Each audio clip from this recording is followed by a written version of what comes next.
ባልጠፋው ወንድ ሴቶችም ሆኑ ወንዶቹ ሲደባደቡ ያየንበት ቪዲዮ ነበር። ሰላም ጤና ይስጥልኝ ውድና የተከበራችሁ የአስናትሮስ ቲዩብ ቤተሰቦች በያላችሁበት ሰላማችሁ ይብዛልኝ። እንደተለመደው እንግዲህ ከናብሩሽ ውስጥ አልወጣንም እና በሚገርም ሁኔታ ያየናቸው ቪዲዮዎች በርካታ ቪዲዮዎችን አይተናል። የአብሩሽ እህት ስትሟገተው፣ ስትሰድበው፣ ስትወቅሰው እንዲሁም ደግሞ ራሷን የጣለችበት ሁላ አጋጣሚም ነበር። እንዲሁም ደግሞ እነጋሽዬም ሽምግልና የገቡበትን ቪዲዮ አይተናል። ያም ሆነ በመጀመሪያ ደረጃ ዌልካም ብለናል። አዲስ አበባ መታለች ሩታ። እንግዲህ የልጃቸውን ክርስትና ደግሞ ለማየት ሁላችንም ጓጉተናል ብዬ አስባለሁ። ወደ አንተ ሀሳቤ ስመጣላችሁ እንግዲህ ዛሬ ቪዲዮዋቸውን አይታችሁ ከሆነ ባሌን ልቀቅልኝ፣ ባሌን ተዩ ሲባባሉ አይተናል እና ያልተለመደ ተግባራት እንደለመደው አይተንበታል። እዚህ ቪዲዮ ላይ ደግሞ አቤል ሲደነግጥ ግራ ሲጋባ ሩታንም የትኛው ባልሽን ነው ባሌን ተይልኝ የምትያት ሲላት ነበር እና ከመቼ ወዲህ መቼና መቼ ተቀይሮ ከልጅቷ ጋር ሆኖ ለሄርሜላ አግዞ ሩታን ክዶ እንዴት እንደተገለባበጠ ያየሁበት ነገር ነው እና ሌላው ሲቀጥል ደግሞ ከአሁን በፊት አቤል ከሩታ ጎን ነበር። እንደሚታውቁት ከጽጌ ጋር በነበረበት ሰዓት አብርሃም ከጎኗ ሆኖ አይዞሽ እያለ ሲያበረታታት፣ ሲያጠነክራት፣ እሱን ሲሰድብ ሲወቅስ ብዙ ነገር ሲያደርገው የነበረ ጓደኛዋ ነበር። ለእሷ የሚያግዛት ወንድሟ ነበረ አቤል ለሩታ ማለት ነው። ዛሬ ያየሁት ቪዲዮ ላይ ደግሞ የትኛው ባልሽን ነው ልቀቂ የምትያት? ከመቼ ወዲህ ነው ያንቺ ባል የሚሆነው ሲላት ሁላ ነበረ እና ክህደቱን እንዴት ነው ያራመዱት ያሉት የሚለው ነገር ነው ግራን የገባኝ። ከመቼ ወዲህ ነው ሲል ራሱ አለማፈሩ። መኪና ገዝቶ እየሰጣት ጊዜ እኮ ባሏ ነው ብሎ አምኖ ነው አይደል? ዛሬ ግን ደግሞ ባሌን ተይው ልቀቂልኝ የልጄ አባት ነው ስትላት ለእኔም እኮ ባሌ ነው ከመቼ ወዲህ ነው እሱ ከአንቺ ጋር ሊሆን የሚችለው እያለቻ ስትላት ነበር። እነዚህ ልጆች አብደዋል ወይ ያስብላል አይደል?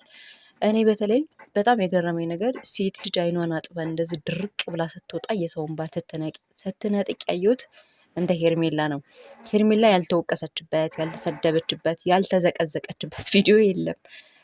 ይህም ደግሞ ሲያንሳት ነው ብዬ ነው ማምነው እኔ። ለምን አንዲት የራሷ ጓደኛ የሆነች የምታውቃት እሷ ሴት ልጅ ናት እና ፍጥጥ ብላ እንዴት አንድ ሴት አራስ ናት ገና ለገና ብላ የሰውን ባል ስትወስድ፣ ለነገሩ በእሷ አይፈረድባትም።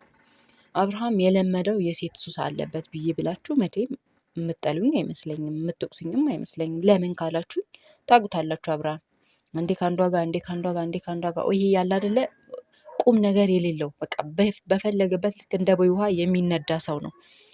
ለዚች ለልጅ ጽኑ ባል ሆኖ የሚገኘው ይሄ ልጅ መቼ ነው የሚለውም ጥያቄ ነው አይደል ቤተሰብ።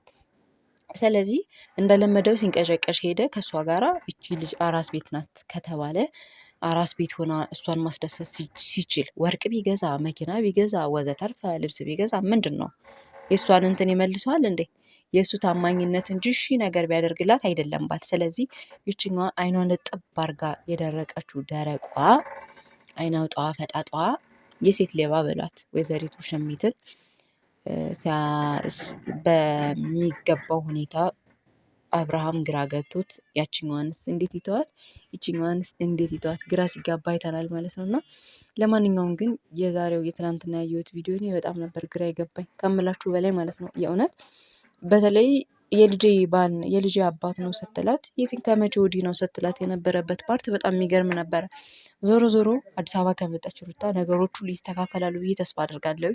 እዛም ምናልባት ግን አላውቅም፣ ወይ ከባድ ሊሆን ይችላል ወይንም ደግሞ ቀላል ሊሆን ይችላል። ግን ከዚህ በኋላ ልጆቻቸውን እኔ አብርሃምና ሩታ አብርሃም ወደ ነበረበት ተመልሶ ይቅርታ ጠይቆ ራሱን አስተካክሎ ወደ ነበረበት ቢመለስ፣ በመካከላቸው የሚያስገቧቸውን ሰዎች አስወግደው ጥሩ ጥሩ የሆኑ ቪዲዮቻቸውን ቢሰሩልን እናንተ ምን ትላላችሁ? እኔ ይሄ የራሴ ሀሳብ አስተያየቴ ነው ማለት ነው። እናንተ ደግሞ በነገራችን ላይ የእነሱን እንዲህ ብዬ ከጨረስኩኝ አይቀር የአብርሃም እህት ሳላደንቃት አላልፍም።